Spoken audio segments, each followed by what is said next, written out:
climat, ai-je besoin de le dire, bouscule et bousculera le destin des villes, des hommes et des entreprises. Et chaque année, nous sentons davantage la morsure de ces dérèglements. La crise climatique est devenue désormais une réalité. Vous le savez, plus nous attendons pour agir, plus notre dette écologique s'accroît. Et moins nous ferons d'efforts dès maintenant pour réduire nos émissions de CO2, plus nous aurons à en faire à très long terme pour nous adapter à des changements climatiques profonds. Pourtant, en dépit de l'urgence climatique, les actions à engager pour stabiliser à moins de 2 degrés la hausse des températures, ces actions, elles paraissent difficiles, voire impossibles à mettre en œuvre dans des délais impartis. Face à ce constat, faut-il pour autant baisser les bras? Faut-il désespérer? Je ne le crois pas. Je ne le crois pas et je suis même convaincu qu'il est encore possible de changer la donne en stabilisant le réchauffement avant que la nature décide à notre place au prix fort pour l'humanité. La contribution potentielle du secteur des services à l'environnement à la réduction des émissions, cette contribution, elle est significative. Bien sûr, si les solutions étaient appliquées sur l'ensemble de la planète. Et ces solutions pourraient assurer jusqu'à près de 30% de la réduction des gaz à effet de serre pour contenir la hausse des températures à moins de 2 degrés.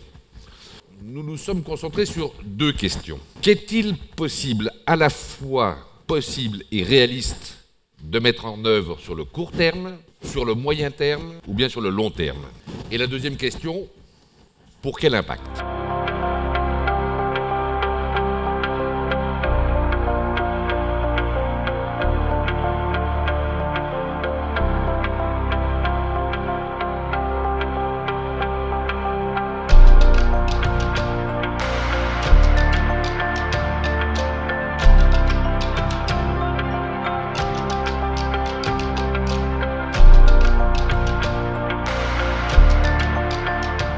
Les solutions à court terme, tout d'abord, c'est-à-dire celles dont l'impact pourrait se faire sentir d'ici 2025, que nous avons ici. Ce sont par ordre d'impact décroissant sur la réduction des émissions. D'abord, et M. Fage l'a dit tout à l'heure, l'efficacité énergétique de l'industrie.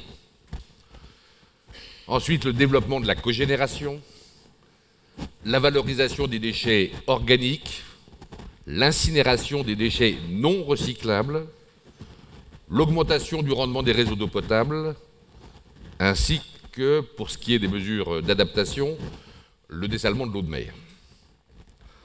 Il y a ensuite des solutions, on va dire à cheval entre le court terme, horizon 2020-2025, et le moyen terme, 2025-2035. Parmi ces solutions, l'efficacité énergétique des bâtiments est sans doute la plus contributrice. Mais il existe aussi la valorisation de la chaleur fatale des industries et des eaux usées, le recyclage des plastiques et le recyclage des déchets hors plastique. Ensuite, on peut avoir une troisième catégorie de solutions, les solutions à moyen terme, dont l'impact se manifestera plutôt autour de 2035. Le développement des chaudières biomasse, qui est une solution d'atténuation, mais aussi la réutilisation des eaux usées, solution, elle, d'adaptation. Et puis, il y a des solutions à plus long terme, dont l'impact se manifestera après 2035. Ce sont, par exemple, la capture du CO2, gros contributrice à la réduction, mais pas encore aujourd'hui mature, même techniquement, et le stockage de l'énergie. Les métiers de l'environnement, les nôtres, pourrait, vous l'avez vu tout à l'heure, éviter d'émettre jusqu'à 12 milliards de tonnes de CO2 si nos solutions étaient appliquées sur l'ensemble de la planète, c'est-à-dire environ un tiers de ce que nous devons réduire pour l'ensemble de l'humanité d'ici 2050. Une partie non négligeable de ces solutions, c'est ce que je voulais surtout vous dire, une partie non négligeable de ces solutions sont déjà accessibles et peuvent être déclinés rapidement avec des coûts raisonnables, les solutions à court terme, tout à l'heure, et même entre court et moyen terme, des coûts raisonnables et des résultats probants. Et puis ces solutions, elles permettent de faire aussi d'une pierre deux coups, voire plusieurs coups, puisque la réduction des émissions procure, dans la plupart des cas, des bénéfices environnementaux ou des bénéfices sociaux importants. Toutefois, la diffusion de ces solutions demeurera largement en deçà de leur potentiel si des dispositifs réglementaires adaptés ne viennent pas aussi soutenir et accélérer leur déploiement. Et en définitive, dans bien des cas, la généralisation de ces solutions dépend du politique parce que du réglementaire. Les scientifiques nous ont alertés sur la gravité du changement climatique à partir de données désormais objectives. Les ingénieurs, comme les nôtres, ont conçu des solutions capables de diminuer fortement les émissions. Les responsables politiques doivent maintenant nous donner les mécanismes incitatifs et réglementaires nécessaires à la mise en œuvre à grande échelle de ces solutions. Et même si certaines solutions ne seront déployées qu'à moyen ou même à long terme, comme on l'a vu tout à l'heure, Veolia s'efforce dès à présent de les appliquer auprès de ses clients là où les conditions économiques et le cadre réglementaire l'autorisent.